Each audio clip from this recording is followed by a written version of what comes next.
వృషభ రాశి వారికి ఈ వారం చాలా వరకు అనుకూలంగా ఉంది. వ్యాపారరీత్యా మంచి కలుసుబాటుదనంగా ఉంటుంది. ఏ పని చేసినా దిగ్విజయంగా పూర్తవుతుంది. ఎక్కడ వెళ్ళినా పేరు ప్రఖ్యాతలు ఉంటాయి.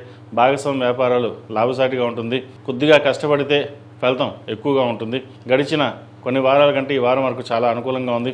అష్టమాధిపతి లాభాధిపతి అయిన గురువు తృతీయ స్థానంలో ఉన్నారు. చతుర్థాధిపతి అయిన రవి జన్మస్థానంలో ఉన్నారు. జన్మరాశిలో ప్రభుత్వం సంబంధించిన లీజులు కావచ్చు, కాంట్రాక్టులు కావచ్చు, ఏదైనా మీకు అనుకూలంగా వచ్చే అవకాశం గోచరిస్తుంది. ముఖ్యంగా లాయర్ ఫీల్డ్లో ఉన్నవారికి, డాక్టర్స్ ఫీల్డ్లో ఉన్న వాళ్ళకి, టెక్నికల్ రంగంలో ఉన్నవారికి, రియల్ ఎస్టేట్ రంగంలో ఉన్నవారికి మంచి కలుసుబాటుదనంగా ఉంటుంది. అదేవిధంగా ఏదైనా ఒక పని మీద బయటకు వెళ్ళేటప్పుడు దక్షిణామూర్తిని స్మరించుకొని దక్షిణామూర్తి సూత్రం పఠించి ముందుకు వెళ్ళండి. దిగ్విజయంగా పూర్తి అవుతుంది. అదేవిధంగా భాగ్యాధిపతి దశమాధిపతి అయిన శని లాభస్థానంలో మీరు బలంగా ఉన్నారు. కాబట్టి ఎక్కడికి వెళ్ళినా సరే ఏ పని కార్యక్రమం ప్రారంభించినా మంచి లాభాలు వాటిలో ఉంటాయి. కాబట్టి చక్కగా అవకాశం ఉన్నప్పుడే సద్వినియోగపరచుకోవాలి. కాబట్టి వచ్చిన ధనాన్ని సేవింగ్స్ చేసుకోవడం చెప్పదగింది. సంతానం సంబంధించిన విషయాలలో చిన్న చిన్న ఇబ్బందులు ఉంటాయి. వారి ఎడ్యుకేషన్ పరంగా కావచ్చు, ఆరోగ్యపరంగా కావచ్చు, చిన్న చిన్న డిస్టర్బెన్స్ అనేది ఎప్పుడూ ఉంటుంది. వాటి విషయంలో జాగ్రత్త తీసుకోండి.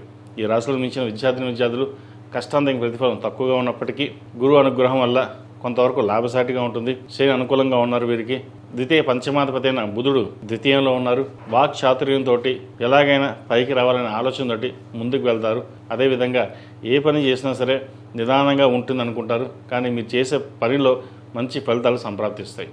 ఈ రాశిలో మించిన స్త్రీలకు వృత్తి ఉద్యోగాల పరంగా, వ్యాపార పరంగా అనుకూలమైన పరిస్థితులు గోచరిస్తుంది. దూర ప్రాంత ప్రయాణాలు కలిసి వస్తాయి. విదేశీ సంబంధించిన వ్యవహారాలు, విదేశీ సంబంధించిన ప్రాజెక్టులు కానీ వచ్చే అవకాశం గోచరిస్తుంది.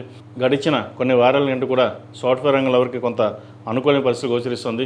అయితే కొంతమందికి లే ఆఫ్ జరుగుతుందేమో అనే భయం ఏర్పడుతుంది. అటువంటి ఏమీ భయపడాల్సిన అవసరం లేదు. చక్కగా ఉంది. మీ పని మీరు ప్రారంభించండి. అదేవిధంగా ప్రాజెక్టులో మల్టీ టాలెంటెడ్ అనేది ఎక్కువగా అవసరం ఉంటుంది. ఉన్న సబ్జెక్ట్ని ఇంకా నేర్చుకోవడానికి ప్రయత్నం చేయండి. ఇలాగే ఉంటుందా, ప్రస్తుతానికి ఇలాగే సరిపోతుందా అని కాకుండా సాధ్యమైనంత వరకు ఎంత ప్రయత్నం చేయగలరో అంత ప్రయత్నం చేయండి. భవిష్యత్తులో ఉపయోగపడుతుంది. ఈ రాశివారు ప్రతిరోజు ప్రతినిత్యం దక్షిణామూర్తి స్తోత్రం, శని స్తోత్రం పఠించాలి. అదేవిధంగా ప్రతిరోజు అమ్మవారికి కుబేర కుంకుమతోటి అమ్మవారిని పూజించండి. ధనాదాయం బాగుంటుంది. రావాల్సిన సొమ్ము ఏదైతే ఉందో అది తిరిగి వస్తుంది. ఈ రాశిలో జన్మించిన వారికి కలిసి వచ్చే సంఖ్య 6, కలిసి వచ్చే రంగు తెలుపు. ఏదైనా పని మీద బయటికి వెళ్ళేటప్పుడు శుక్రవారం నాడు కానీ బుధవారం నాడు కానీ వెళ్ళండి.